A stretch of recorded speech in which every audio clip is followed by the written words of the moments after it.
Hello bachon, let's read the question. The question says in the following question, a statement of assertion A followed by a statement of reason R is given. Choose the correct answer out of the following choices. Option A, both A and R are correct and R is the correct explanation of A. Option B says both A and R are correct but R is not the correct explanation of A. Option C says A is correct but R is incorrect, and option D says R is correct but A is incorrect. So here assertion A is given as some zero order reactions may have order in fractions, and reason says order cannot be determined from balanced chemical equation. So first of all, let us check the key concept of the question.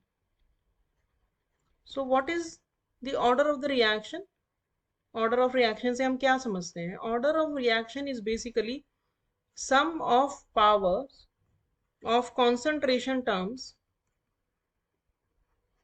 in rate law expression.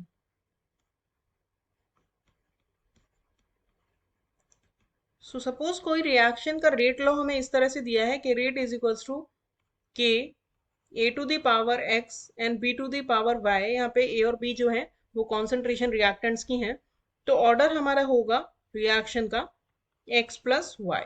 और order की जो value है वो कुछ भी हो सकती है, it can be any integer 0 1 2 3 etcetera, और it can be fraction also. अब हम इस क्वेश्चन का अगर सोल्यूशन देखें तो जो हमें असर्शन में दिया है कि order of reaction is zero. Order zero का मतलब ये हो गया कि rate is equals to K, only rate constant के बराबर है, ये कॉन्सेंट्रेशन ऑफ रिएक्टेंट पे डिपेंड नहीं कर रहा है।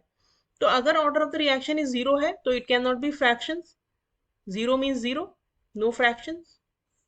तो हमारा असर्शन तो हो गया रॉन्ग, और रीजन एकदम करेक्ट है क्योंकि ऑर्डर जो है it can not be determined by looking at the balanced chemical equation, क्योंकि ओवरऑल रिएक्शन जो होती है वो जरूरी नहीं है कि एक ही स्टेप में हो रही हो।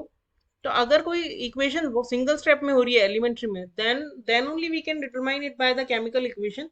बट अगर हमें एक्चुअल में ऑर्डर पता करना है या रेट लॉ पता करना है तो हमेशा हमें रेट लॉ जो है वो एक्सपेरिमेंटली डिटरमाइन करना होता है, और हमें देखना होता है कि किस रिएक्टेंट पे किस तरह से रेट डिपेंड कर रही है। और दूसरा ये है कि अगर कोई कॉम्प्लेक्स रिएक्शन है, दैट मीन्स कोई रिएक्शन जो है वो मल्टीपल स्टेप में हो रही है, तो we have to check each and every step, और जो स्टेप स्लोवेस्ट स्टेप होती है वो उसी से रेट डिटरमाइन करते हैं, और उसे हम बोलते हैं रेट डिटरमाइनिंग स्टेप।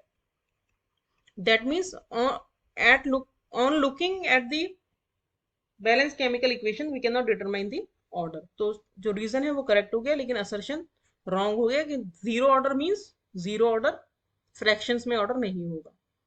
तो यानी कि हमारा रीजन जो है वो करेक्ट है बट असर्शन इनकरेक्ट है, तो करेक्ट ऑप्शन हो गया ऑप्शन डी।